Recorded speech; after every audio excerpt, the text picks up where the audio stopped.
Alright, tuli kuyigi update CV kosinzira obanga otuuliza webale nnyo kwekumira ku mayingo ano gwe mukwano gwange ali eyampuliriza.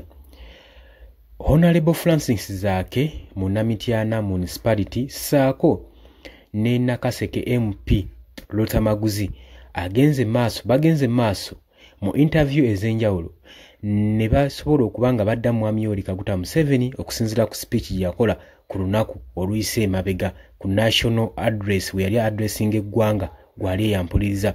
Bingi ebitagenda bulungi, bingi byayogera ebirumira. Kati babadde bakyasirise ebbanga lyonna naye olunaku olw'eggulo bavuddeyo ne bamwambalira okusinziira ku ebyo ebyagenda maaso n'okwasanguzibwa omukulembeze w'eggwanga. Bo bagamba yali akola attack yali gye bali wadde attack eno teyagikola directly. Oli kuyugi update TV kosinzira obanga otuuliza gwatanda twegattako kutegeeza kirya wansi waliwo ekigambo subscribe kikoneko obeere nga otweyungako. Abali mitala w'amayanja mbanirizaako nnyo mukola kyamaanyi nnyo okwekumira ku Yugi Updates TV. President Yoweri Kaguta Museveni we yali wali ku kisaawe Kololo ng'agenda maaso n'okwadressinga eggwanga ku nsonga ezitali zimu. Yagenda maaso n'ava ku speech ye gye yali awandiise n'agenda maaso n'okulumbagana basinga kibayita nti yali alumbagana ba MPs bano. Yagenda maaso n'okwongera ku constituency ezimu ezirimu embeera embi ne service ezingambi. Wabula omubaka w'Emityana Honorable Francis Zaake saako ne Nakaseke MP Lotamaguzi bavuddeyo ne bamuddamu. Lotamaguzi okusinziira ku interview yamukoleddwako agamba Mwami Yoweri Kaguta Museveni yabadde alumbagana constituency zaffe indirectly. Naye n'agamba tannaba kubanga atulumbagana. Okusinziira ku kigambo Yoweri Kaguta Museveni kye yayogera yavaayo n'agamba nti nno yeewuunya nnyo constituency eziri mu mbeera embi era ng'anenya balonzi. Era n'agamba abalonzi bano bakole ekisoboka, bakole kyeyayita to do the needful, ekisoboka okusobola okulaba nga bijja mu maggwa. Naye constituency zino ebbiri eya Mityana saako ne Nakaseke county ne Nakaseke constituency ze zimu ku ze yali egenda mu maaso n'okuba nga akoonako. Wabula Lutamaguzi obadde akolwako interview avuddeyo n'agamba nti omukulembeze yandibadde agenda mu maaso n'okuba nga waba akoze national address agende mu maaso n'okumatiza eggwanga emyaka 39 gye bamaze mu buyinza gavumenti ye biki byekoledde eggwanga dani okunenya ffe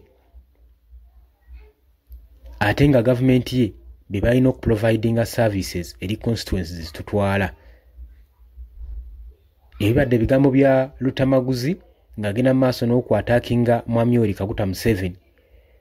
Badde bakola interview ku Honorable Francis Zaake agenze maaso n'agamba nti Mwami Yoweri Kaguta Museveni banga lyonna abadde ansoomooza azza nkolako ataaka nga nsirise.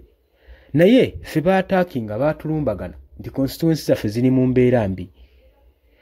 Ye ne gavumenti ye be balemeddwa okuprovidinga ebyetaagisa mu constituency zaffe ate anenya ffe si ffe balina okuprovidinga ebyetaagisa ku bitundu byaffe. Ffe tulina kiikirira bantu baffe wabula ye ne gavumenti ye be balina okuprovidinga services zonna zonna ezeetaagisa. Kati okuvaayo n'atunenya aba yeerimba. Agamba newankubadde ayogerawo atyo ffe tetugenda kulekeraawo, tugenda sigala nga tumulumya emitwe paka bwe banaakola ebyo ebyetaagisa mu constituency zaffe. Oba si ekyo bwekuba nga okuprovidinga services kumulemye ave alekulire obuyinza awo abantu abalina obusobozi otwala obuyinza bakikwatemu eggwanga lisobole okuba nga lyeyagala nga liddizibwa mu mirembe. Era agamba ayongerako ng'agamba Mwami Yoweri Kaguta Museveni mukimanyi bulungi nnyo wano ya ordaringa abasajja be mu biseera ebya COVID ne bajja ne bankwata nga ngenze maaso no providinga services eri mu constituency zange. Bankuba ne banchunya ne bantokyalinga katono kunzita lwa providinga service eri mu constituency yange ng'ate bo bibalemye okukola naye nange ne neewaayo mbikole ate era ne kibaluma. Kitegeeza nti Mwami Yoweri Kaguta Museveni ajja kuba abalimbu bategeeza nti nno abantu b'eggwanga abaagala kuba toyinza kulaba munnansi ng'abonaabona ate ggwe n'ojja n'okwata oyo asazeewo okuwa munnansi abonaabona obuyambi kitegeeza nti ggwe obeera toyagalirako ddala munnansi wo gw'otwala mu maaso n'okufuga. Era ayongerako ng'agamba nejjo juzi mwakirabye wano oluvannyuma nga mmaze n'okufuna okuva ewa District Anthony oba ne wa Inspector General of Police ebbaluwa enganya okukola omukolo gwange era walabye maaso bagenze ne bajja ne bakyankalanya emikolo gyange activities zange ne bazikyankalanya.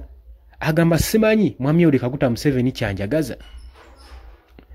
Tujjukira bulungi nnyo Honorable Zaake we yakubibwa ennyo omusango ne gutwalibwa ne mu kooti n'esalawo nti bonna abagenda mu maaso n'okuvula Honorable Francis Zaake bamuliriiririre naye tetumanyi gye byaggweera.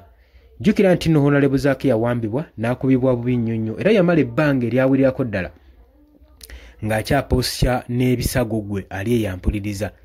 Wabula agamba newankubadde ebirala byonna byantuukako bina byonna babinkoze era bakyagenda maaso n'okunkola ebingi ffe tugenda kusirika tugenda sigala nga tubanja gavumenti eremeza mu buyinza egende maaso n'oprovidinga what we call the needful eri constituency zaffe we baba balemeddwa tetugenda kulekerawo tugenda sigala tumulumya omutwe paka waana yalikulira paka waana awaayo obuyinza abalala abalina obusobozi basobole okuba nga babukwatamu kubanga eggwanga likooye okubeera mu mbeera embi.